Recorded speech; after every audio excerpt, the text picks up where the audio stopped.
on a playoff contender with the Rams, and it's clear he has a clean slate. Y'all take a listen. We were so set with our lifestyle and how we, kind of went about day-to-day life in Detroit. That has definitely changed. It definitely re-energized me. I'm excited about the opportunity, not only from a family standpoint, but really from a football standpoint. I'm excited about, being a part of this Rams organization that's had so much recent success. And I can't wait to get the football season going and get all that going. Love my time in Detroit, but we are excited about, the move to Los Angeles. My brother Sam Acho and Pro Bowl safety Malcolm Jenkins are back with us. But guys, let me remind everyone that I think the Rams are up to something here, because the best teams in the NFL have the best quarterback, head coach combinations. Why do I say that? Let's talk about the Super Bowl champions, Tom Brady, Bruce Arians, incredible head coach, specifically offensive mind, incredible quarterback. Okay, who was the Super Bowl runner-ups? Who won the Super Bowl last year? Patrick Mahomes, Andy Reid, incredible head coach, incredible quarterback. Who was the third best team in the league this year? How about the Green Bay Packers, Aaron Rodgers, Matt LaFleur, incredible coach, incredible quarterback. You want to juxtapose that? Deshaun Watson, incredible quarterback, but where's the head coach? Sam Darnold came out of college, a really good quarterback, but where was the head coach? Or we can talk about the person in question, Matthew Stafford. Out of Highland Park, #1 overall quarterback recruit. Recruit goes to Georgia, #1 overall quarterback selection. Incredible quarterback.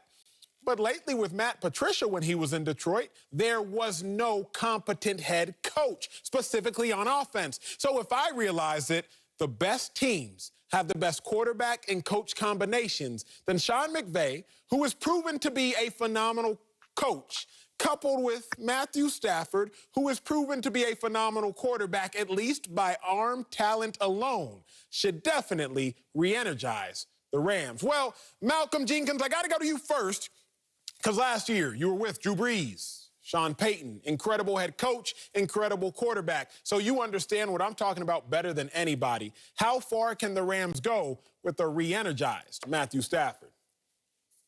Well, I think when you look at what they did last year, they were very competitive, right? A 10-win team, and you take somebody like a Stafford, who's been, consistent over his career, but not been in the best situations in Detroit, who's talking about being, rejuvenated or feeling really good and healthy, he's rejuvenated and things like that. That's what you want to hear. And I think that's a great situation for him to go into, especially for his family. Those are things that I think are going to help him really just relax and play. He's been consistent. And I can say as a competitor, when I line up against him, he's somebody that at any point in time can light up a scoreboard, can light up the field if you allow him to. But like he said in his interview, he was so used to the way the way of life and the things that he was doing. There was really no hope in Detroit, right? There was no high expectations for Detroit. Now he goes into a situation where he has a team, the tools around him, he's getting older, and you look at that offensive line, and what they were able to do, they protect the quarterback pretty well. So as I'm getting older and I'm a quarterback, I want to get into a situation where I can actually win and compete. I think this is perfect for this point in his career, and it's perfect for that time, this head coach. It's a great situation.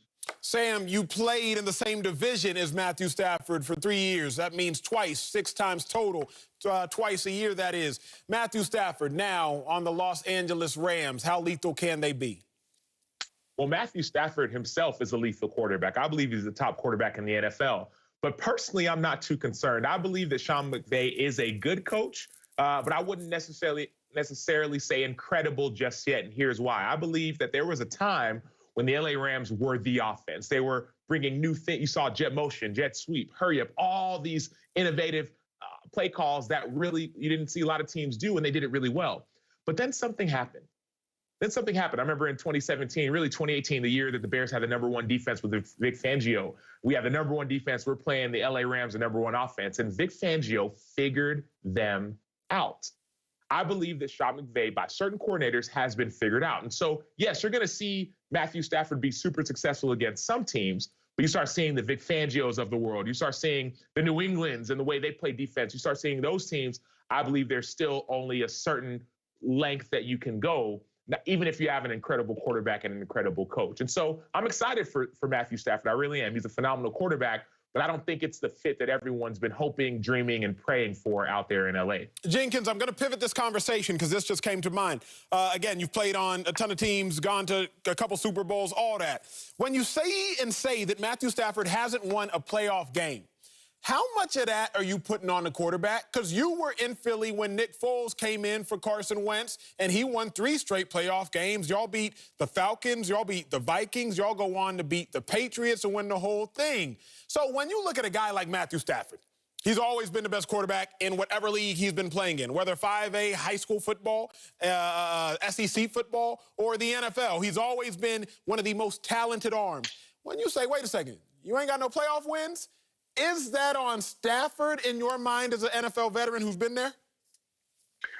Well, I think usually you try to blame those type of situations, those statistics on the quarterback. But, like I said, I've been drafted the same time as Stafford, and I've watched him over the years. And what I've always seen out of the Detroit Lions, really, and not necessarily him, was that team had a cap. They had a limit to what their potential was.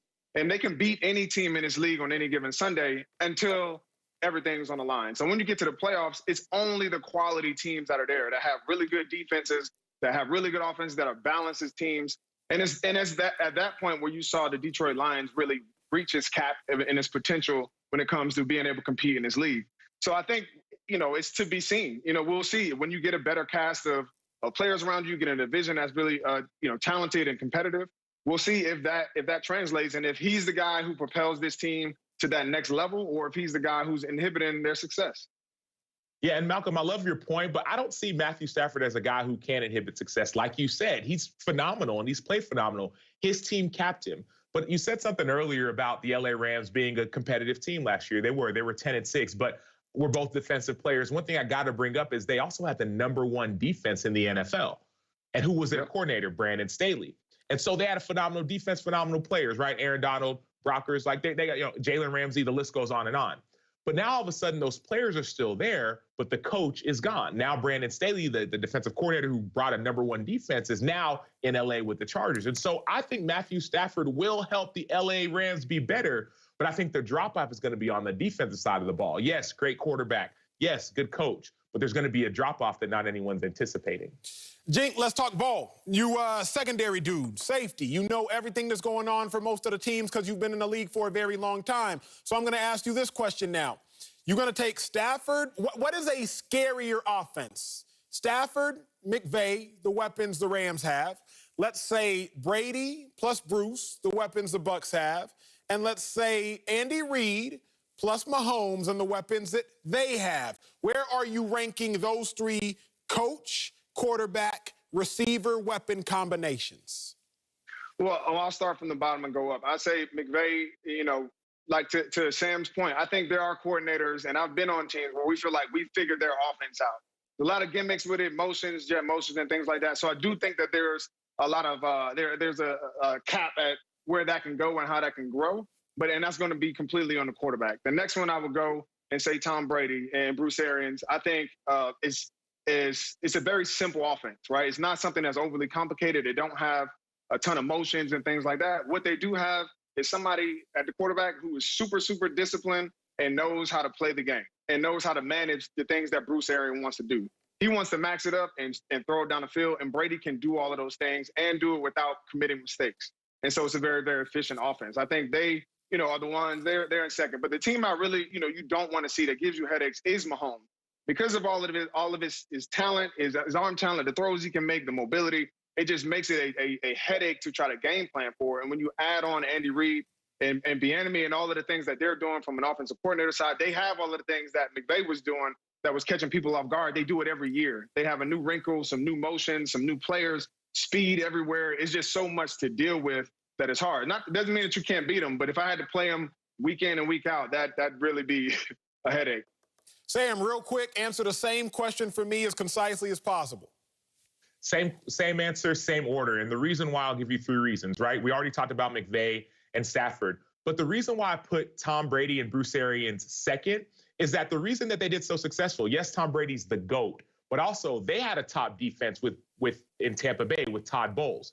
And so we saw what Todd Bowles did in shutting down Kansas City. Kansas City, when they played Tampa Bay in the regular season, Tyreek Hill had 200 yards in the first quarter, receiving yards on one person, Carlton Davis. But then that great defensive coordinator went and changed the game plan. And so same answer, same order. I would go Pat Mahomes and Andy Reid all day, number one. To everyone who says that Matthew Stafford is not a threat because he's never won a playoff game, I caution you, Jared Goff had never won a game before Sean McVay. And 2 years later, they were in the Super Bowl. Coming up, the NFC West has been extremely active.